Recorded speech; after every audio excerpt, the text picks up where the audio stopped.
Yo, what's up everyone? This is Crayon. Welcome back to another Element Fission video. So today we are going to be talking about the developer's Note 1.9.3.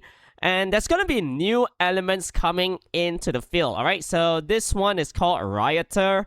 It's a lone wolf born in the slums, raised on the roar of engines, riding his modified beast, as if taming his own rebellious soul. For him, the open road wasn't just freedom, it was the only language he spoke fluently. Okay, so we can see a snippet here on how he kinda looks like. There's gonna be some sort of motorbike that he's riding on. Pretty cool hairstyle. He has a staff on his back as well, alright? So this is how the character should look like, and we'll just take a look at the skill preview over here, right? So one thing I really like about the new unit is that it's not a Nat 5. So it should be pretty obtainable for the most part, right? I think Nat 4s shouldn't be an issue over time once we summon a lot. You know, I think every month you should be able to get like at least 150 to 200 Aliriums just for free just by playing the game every single day, because you're going to be getting from the daily login, when you clear Lost Tunnel, things like that. You can also buy 10 every week from the arena shop, the guild shop as well. And also you can use crystals to purchase the Aliriums, right? And you're going to get crystals from like farming as well as doing the Lost Tunnel as well. So talking about the skill 1 coming out from the Rioter here. Attack an enemy with a 30% to 50% chance, alright, if max skill. Chance to absorb 20% action bar. Damage increases based on your speed.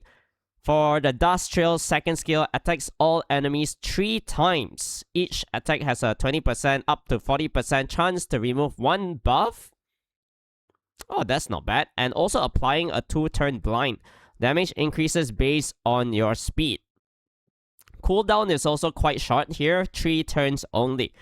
And last but not least, for the bullet time, it's a passive. So you are able to dodge the next attack you receive and increase action by 100%.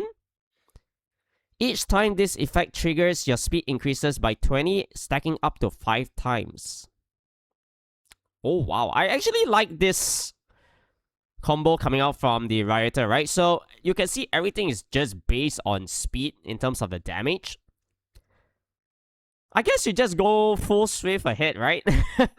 Your faster swift sack speed crit damage attack on this dude, and he should be able to do really good damage. And with the passive, he's gonna be lapping the opponent tons of times as well. So I think this definitely gonna help you out in like PvP kind of thing, especially in siege/guild battles. You can also see the elemental speed leader is also giving fire teammates 25% speed. 25 speed, right? So it's not too bad. Everything synergized really well. And in terms of the win 1, alright, win Rioter, the brawl, also attacks enemy. Skill 1 is the same. Skill 2, switchback. Attack an enemy 2 times. First hit, apply a 1-turn armor break. Oh, I'm not really too sure about 1-turn armor break, guys. I always prefer 2 turns because 1 turn is like, it shakes off really quickly. And the second hit absorbs 30% action bar. Alright, we always love absorption of attack bar, right? So you'll be able to gain 30% as well. Damage increases based on your speed. Cooldown 2 turns. Max skill. And last but not least, the passive. Every attack turns one of the target's buff into damage over time. Okay, not too bad. So you'll be able to change a buff into a dot on your opponent's end when you attack. Whenever you increase your own action bar, also increase the action bar of another ally with the highest attack power by the same amount. Okay. Yeah, I think this one should be pretty good. PvE-wise, I'm not sure. Definitely PvP, right?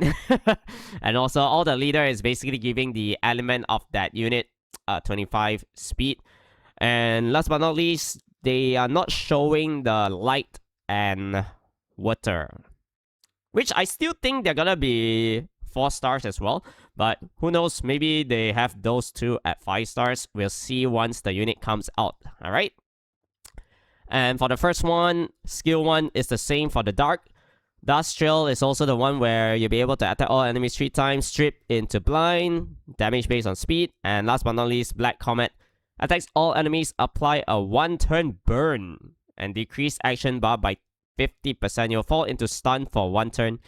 Oh, this is a drawback, right? So, when you do this skill, you're gonna stun yourself after you use this ability. I'm not sure whether if you have Will on your head, will you get stunned up? If you got Will runes on your head. Yeah, we might need to test this one out in the future. But obviously, this is a 4-star Dark unit. This is gonna be tough. I've not gotten any lightning on the LD scroll for so long. I don't know what's wrong. Am I unlucky, or is it just the average rates, you know? It's only like, what, 6 or 8% for a lightning in terms of the Dark LD Eleriums, right? And also the speed leader coming out from this unit. There's also going to be new relics. Okay, so personally, I'm still in like middle game phase, having a really hard time clearing like the relics dungeon. Yeah, B10 is still really tough for me. So probably won't be touching this one in the near future, but we'll just read it out, alright? So in an upcoming update, we'll be adding even more relics to further expand the variety of the relic system. Here's an early look at the few of them. So the first one, the Frozen Swordfish. For the affix, you get 60% enhanced stat. Quick Freeze. After a single target attack, 15% chance to apply a 1-turn irresistible freeze. You cannot inflict any other inability debuffs. Okay. So this kind of thing, is it good again? I mean, is it good with the Water Iron Fist, all those kind of single target damage dealers? Water Mercenary Queen, you know, probably you can fit this one. Or you can see the equip limit is for core elements, so only for core units. Yeah, we have to take a look at the monster list, what fits into this criteria, right? And then there's also Mulita. For the FX, damage reduced by 203, reflection damage 5%. This is definitely for those kind of disruptor / tank kind of thing. And for the eye catching, at the start of battle, apply a 2-turn monk to yourself. You apply monk to yourself means you want to get attacked.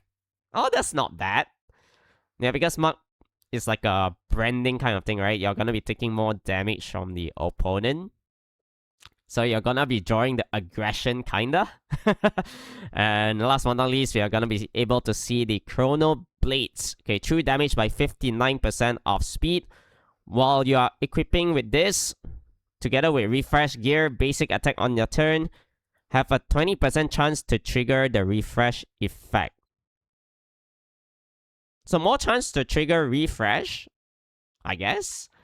And that's gonna be pretty good for those kind of damage dealers, you know, when you're going for nukes. And if your skill refresh, you get lucky with the refresh gear and stuff like that, you can use it again, kind of thing, on your next turn. So that is basically the update that is scheduled for the end of this month. Alright, so it's gonna be coming out soon, because we are already heading into the end of August in a week's time, alright? So we'll be posting the full patch notes a few days before it goes live. Thank you for your patience and support. I think overall this is a really nice update. Yeah, we get to have more relics in the game, especially for those high-end level people, right? They're gonna be farming relics the whole time. I think relics is really important. So hopefully we are able to achieve that in the near future as well. In terms of the new unit, one thing I mentioned earlier, I really like that it's a 4-star. So hopefully we can pull this one. I think this one, in terms of all the damage based on speed, he should be really good. And we'll see once we pull him, we'll bring it into siege battles, right? The territory war. That's where I'm actually enjoying most of my time. I feel like I'm doing not too bad over there. And also contributing to the guild. Yeah, and like high G2, low G3 kind of thing. Suffering a little bit, but yeah, that's the only way to improve, alright? So we'll be saving all our alliums, and once these new units are out, we'll definitely try to summon it. Okay, so basically that's gonna be it for this video, guys. Hope you enjoyed this one. If you do, make sure to like it and also subscribe to the channel if you're new. Take care, stay safe, and I'll catch you all in the next one. Peace out.